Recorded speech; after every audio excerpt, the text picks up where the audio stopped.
Welcome to Anywho Podcast with your boy JC. And 4-5. What's up, y'all? Back. We talking playoff basketball.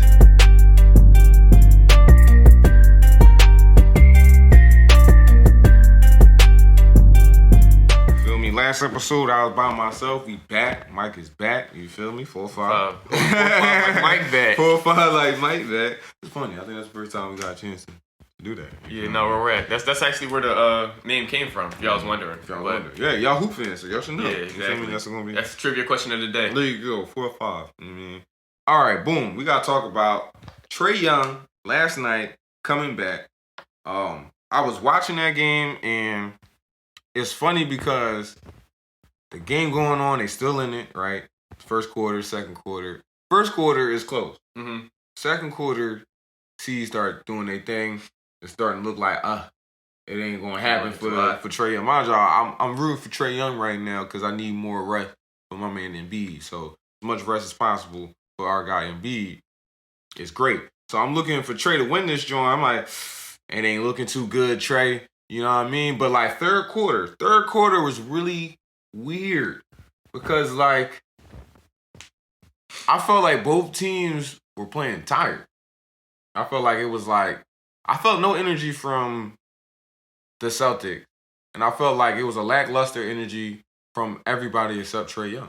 And then when Trae Young was like picking it up, everybody else started picking it up. You seen John Collins start picking it up. Hooping. Yeah, he started hooping all that in the fourth quarter. So like the third quarter was weird. I think it was one point in the one point in the third quarter where the Hawks were down by like 4. I think it was like 80 to 84 or somewhere like around that point. And it was one drive. And I was like, man, if they can put a defensive stop together here on this drive, they should be able to come back roaring. And they didn't do it. So I was thinking, the game gonna be over. But the Celtics, and I'm gonna just say Jason Tatum for real, wasn't putting their foot on their neck for real, in my opinion. Like I felt like it was a little lackluster from the C's. I felt like they just had no energy. I don't know. I'm not gonna say they was playing with their food. They didn't even come out like they was really. Well, I don't know. It was weird. Jaylen Brown, he had 35, but Tatum as the best player on the floor, and as young as you are coming in like 19 in the closeout game is, most times not going to get it done. That was so nice. That was a nice way of putting it. Yeah, you're not going to get it done. So the best player on the floor, your whole thing is scoring. And I did notice as well, I didn't get too much into this game, but it's been going on a lot. You have one of the best mid-ranges in the league. Use it. Like, use it. You be chugging up the three. Use that mid-range. It's a lost art, and a lot of teams who have that guy who would get a mid-range shot, they go very far in the playoffs because, teams are guarding that three a little bit more. So, yeah, I just wasn't feeling him. Al Horford wasn't really around. You feel me? Like White was doing, like everybody was playing like White. You feel me? Like how he usually play. Everybody's playing like a role player, in my opinion. Like besides Jaylen Brown. Like he came out, he got the mask on. Whenever a player put the mask on, they bound to have a great night. So we already knew he was about to have a great night. So I'm thinking Jason Tatum about to bring this thing all together because in the first quarter it was cool, but then it started coming down. You could just see. I didn't know if he was chilling because Jaylen Brown was having such a great night that he was just going, all right, let me chill. Let me let him have his thing. But no, he just wasn't in it. Like, he was like, look, he 1 for 10 from the three-point line. Like you just said, just chucking them things up. Like, it just wasn't his night. Yeah, and he shot, 8 for 21? 8 for 21. Minus a little bit inside, though. A little bit inside, you know what I mean? You only lost by 2. You feel me? It was crazy. And shout out to Trae Young, you feel me? Because you could definitely, by the fourth quarter, you could definitely sense the urgency from both teams. You know that the C's want to end this. Yeah. Feel me? And Trae don't want to go home. C's was up 15 with 6 minutes left. Yep. So I felt the desperation. It really was. Like, by the fourth quarter, you could tell, you could see the nervousness in the C's because they was like, damn, we let them hang around too long. Look, the announcers on the TV was saying, I forgot who was announcing the game, but they was on the TV saying it. They was just like, the Hawks still just hanging around. I mean, listen, y'all, this is the playoffs, man, especially in the winner-go-home game for the other team. A 10-point lead is not it. A 6-point lead is not it. Y'all gotta really, you really got to put your foot on their neck because teams are desperate and they're not back at that. I want to say the scariest thing since around like 2015, a little bit before that, because the Clippers were blowing them before then. But 2016, we seen 2-3-1 bleeds blown in back-to-back rounds. So the conference finals and the finals, and since then, the 3-1 league thing has been big. So teams are starting to realize, oh, I could come back 3-1. Right, it's not impossible no more. Yeah, and for the teams that are don't have the home field advantage, they just took one from your home.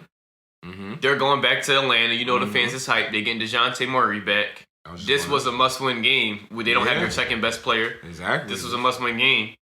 They win. Let's say they win, because at the end of the day, they're at home. They got that momentum. Let's say they win that game. And Murray coming back, that's going to put the roof off the building. You just lost 2 games, one of them at home. How do you really feel at game 7? So I say, like, yo, just get it done. You know what I mean? You're making me look bad. I say I was going to sweep them up. Janet Jackson was supposed to be in Atlanta. They overbooked. Janet Jackson was supposed to be playing at Atlanta this Thursday, but now it's the Hawks game because y'all didn't get it done. Y'all think. Everybody knew there was supposed to be no playoff we all basketball counted on at you. that time. This is Tyra Banks, John. Yeah, we all counted on you. Man, yeah, so I was going to ask you, you think the Hawks win the next game?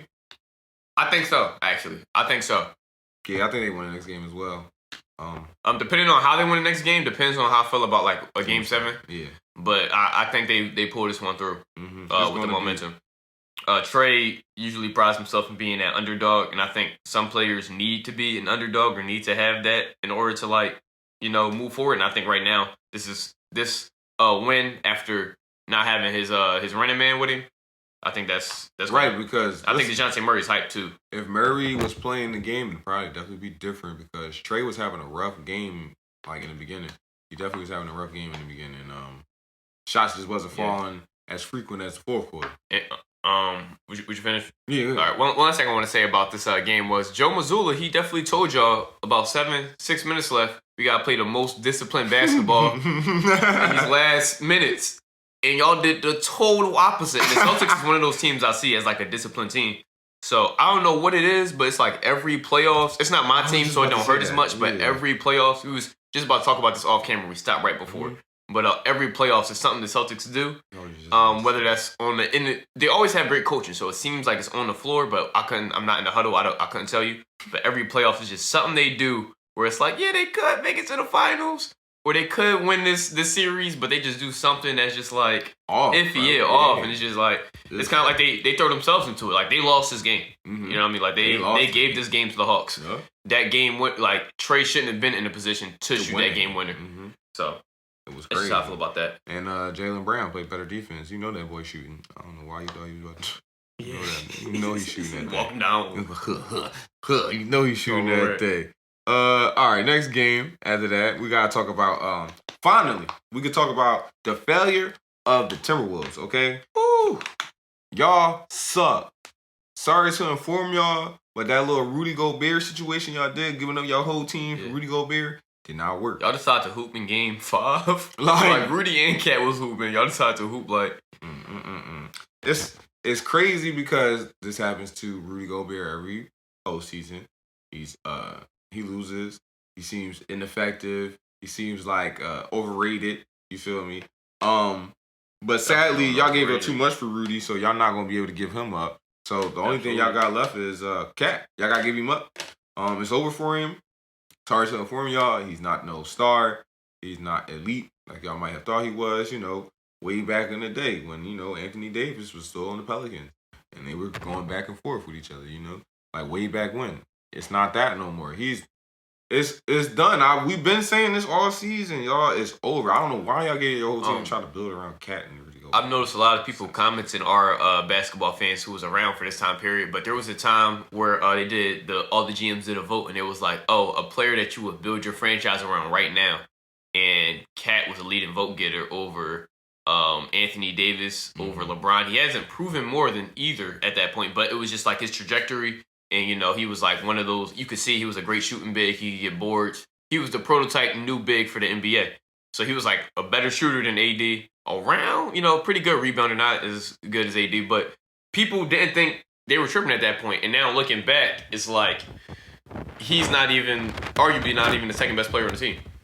Nope. And I just want to put a side note. I did not believe in Cat ever because it just wasn't that. I knew my man Embiid was treating him all types of ways. I always thought AD was better than Cat personally. I definitely. AD always would fry him too. The stats was against him. He would always fry him.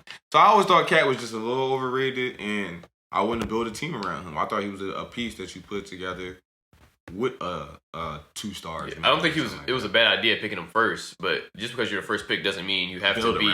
Exactly. You got to be the best player on that team. Exactly. In the long run, it's just the best player in that draft. Yeah, that's literally all that means. So yeah, AE, we love you in Philly, man. You can always slide through. We got spots for you, man. Come on, man. I see y'all talking about AE's lack of confidence too. I see a lot in games like this where he's down.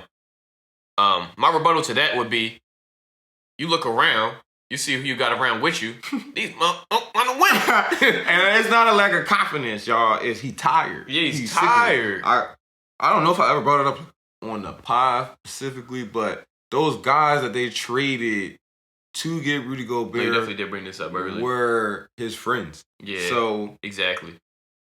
He's very frustrated with the way that this all turned out. If y'all was gonna get rid of my friends, at least get rid of them for a chance to actually win. Just for us to be first round exits again. That didn't make no sense. He would at least would have had fun with his friends losing. Or for all you gave up, try to add something else to it and try to get KD instead of Rudy Gobert. That was just weird. So that's why when he look up and y'all see, he got it's not a lack of confidence. He tired. He tired. Coming to Philly. He tired of being tired. Okay, he tired of losing. It's just like what Donovan Mitchell was feeling in Utah, bro. Tired. About to feel it again. You feel tired. We'll talk about that a little later. And then the last game was the Clippers and the Suns. And this is this is a lot to unpack. I'm not gonna lie, because what team do we start with? We're gonna start with these Clips. We're gonna start with these Clips. My goodness. Because they lost. It's the end of their season, so we about to give them a little season exit, little review or whatever. Any Clippers fans, it's a safe space. Just anything you want to say under the comments, let us know. Let us know, because I'm about to let y'all know how I feel about y'all team, what y'all need to do. Get rid of Kawhi. Blow it up. Okay, because that man don't ever play. Let alone back-to-back games. He don't play 2 games in a row. It don't matter how much time is in between the games. He just won't play 2 in a row. Stephen A. didn't call for this man's retirement on national television, talking about he be walking around with a limp all the time, and it's been years since they seen him not walk with a limp, and he's sore all the time. Like, listen, I don't know what happened to your body or whatever, bro, but it's broken down, and he giving me Kobe vibe, at the end of Kobe's career. Remember Kobe just kept getting hurt, and you just dang, Cole, this might be the end for you. And then he finally was yeah, my body told me I couldn't play basketball. It's not that my mind didn't want to play basketball no more. He's but my body literally was this is it, you're done. Kawhi Leonard is not giving me Kobe vibes. Not greatness. I'm just I'm not talking about greatness. Injuries. I'm not even talking about that. Injured? No, he's giving me Marcus Aldridge vibe. not as greatness wise. I'm just saying as far as the injuries, it's very early, and I'm not talking about the ending of his career, those injuries. That was an unfortunate thing. Not gonna go crazy on that, but just you I don't know, you low manage all season, and then we have you in these games, and it looks like a series between the Suns, and now you're hurt again, and that same knee, apparently that was the ACL's hurt again, when at first it wasn't the same knee. It's a lot going on. and we said this years ago. We talked about how they expect Kawhi to be very efficient on offense and great on defense. He didn't have that much left in him, and they was talking about him being best 2-way player and hyping him up for doing that. Over LeBron and the Lakers. Going to, run you out. He was doing a little bit too much. You gotta pace yourself, brother. Listen, that was a lot. But every playoffs, we're either without Paul George or without Kawhi. Season or 2 before, we were without Kawhi the whole season. At this point, I say trade both of them. I was just about to say that. Paul George, you can get rid of him too, because and just get as much as you can. Because these guys with the injuries, bro,